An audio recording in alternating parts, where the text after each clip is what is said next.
അല്ലെങ്കിൽ ഇവന്റെ കാര്യം എന്ന് പറഞ്ഞാൽ ഇങ്ങനെയാണ്, പെട്ടെന്നായിക്കും ഓരോ സ്ഥലത്തേക്ക് പോകാൻ വേണ്ടി വിളിക്കണം. വിളി കേൾക്കുമ്പോ തന്നെ ചാടി കയറി പോകാനാണെങ്കിൽ ഞാനും ഒറ്റ മൈൻഡ് അടിച്ചിട്ട് ഞങ്ങൾ ഈ പോണതേ പാലക്കാടുക്കാണ്. ചുമ്മാ അങ്ങോട്ട് പോവല്ല, പോണേനൊരു കാരണമുണ്ട്, ഞാൻ വഴിയേ പറയാം. ഒടുക്കത്തെ വെയില്, ആരെങ്കിലും പറയൂ ഇത് മഴക്കാലാണെന്ന്. തൃശ്ശൂര് കഴിഞ്ഞ് കുതിരാട്ടാണലും കഴിഞ്ഞ് കുറച്ച് ദൂരം ഇങ്ങനെ പോയി കഴിഞ്ഞപ്പോ പാലക്കാടൻ ഭംഗി എടുത്ത് കാട്ടി തുടങ്ങി. വലിയ വലിയ പാടങ്ങളും അതിന്റെ ബാക്ക്ഗ്രൗണ്ടിലുള്ള മലനിരകളും ഒക്കെ കാണാണ്ടല്ല, എന്ത് രസമായിരുന്നു. അതും കണ്ടിങ്ങനെ പോയി അവസാനം മാപ്പ് നോക്കാൻ മറന്ന് വഴി തെറ്റി ഏതോ ഒരു ഗ്രാമത്തിലെത്തി. ഒന്നോർത്ത് ഞാൻ വഴി തെറ്റി നന്നായി, കാരണം അത്രയും അടിപൊളി വഴികളിൽ കൂടെയൊക്കെയാണ് ഞങ്ങൾ പോയത്. ഇനി ഞങ്ങൾ പാലക്കാട് എന്നെ ഉദ്ദേശം പറയാതെ ഈ കാണുന്ന ചിറ്റിക്കില്ലേ ഇത് വാങ്ങാൻ വേണ്ടി വന്നേ. ഇപ്പൊ നിങ്ങൾ വിചാരിക്കണ്ടാവും ഈ ചിറ്റിക വാങ്ങാൻ വേണ്ടി ഇവന്മാർ എന്തിനാണ് ഈ പാലക്കാട് വരെ വന്നതെന്ന്. പറഞ്ഞുതരാ, ഇത് സാധാരണ ഒരു ചിറ്റികല്ല, ഹർഷിന്റെ ബോക്സിംഗ് ക്ലബ്ബിൽ വർക്കൗട്ട് ചെയ്യിപ്പിക്കാൻ വേണ്ടിയുള്ള സാധനമാണ്. ശരിക്കും പറഞ്ഞത് കൊച്ചി പോയി വാങ്ങേണ്ട ആവശ്യമുള്ളൂ, അവിടെയും കിട്ടും സാധനം. പക്ഷെ എന്നാലും പാലക്കാടൻ വൈബ് കിട്ടില്ലല്ലോ, അതുകൊണ്ടാണ് ഇവിടേക്ക് തന്നെ വന്നത്. എന്തായാലും ഇവിടം വരെ വന്നു, എന്നാ പിന്നെ ഒന്ന് കറങ്ങിട്ട് പോകാന്ന് വെച്ചിട്ട് ഞങ്ങൾ ഈ പോണത് കവ ഐലൻഡിലോട്ട് ഉണ്ടാവും. ഏതാ വൈബ്. ഞങ്ങൾ എത്തിയപ്പോ തന്നെ ചെറിയൊരു മഴ പെയ്തു.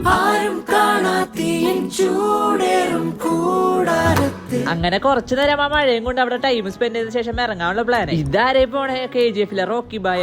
ഈ കാണുന്ന വൈബിൽ നിന്നിട്ട് നല്ല ചൂട് ചോളം കൂടി കഴിച്ചതിന് ശേഷം ഞങ്ങൾ അവിടെ നിന്ന് ഇറങ്ങി. കുറെ നാളായിട്ട് വിചാരിക്കുന്നതാണ് കവ ഐലൻഡിൽ ഒന്ന് വരണമെന്ന്, അത് ഇപ്പൊ പറ്റി. നല്ലൊരു സൺസെറ്റും കണ്ട് റിട്ടേൺ പോന്നു. പാലക്കാട് വരെ വന്നിട്ട് പാലക്കാടൻ ബിരിയാണി കഴിക്കാണ്ട് പോണത് ശരിയല്ലല്ലോ. അങ്ങനെ അതും വാങ്ങിച്ച് കഴിച്ചു, നല്ല കിടിലം ബിരിയാണി. അങ്ങനെ ബിരിയാണിയും കഴിച്ച് ഫുള്ള് സെറ്റ് ആയിട്ട് വണ്ടി എടുത്തിട്ട് പിന്നെ ഒറ്റ സ്ട്രെച്ച് നേരെ വീട്ടിലോട്ട്.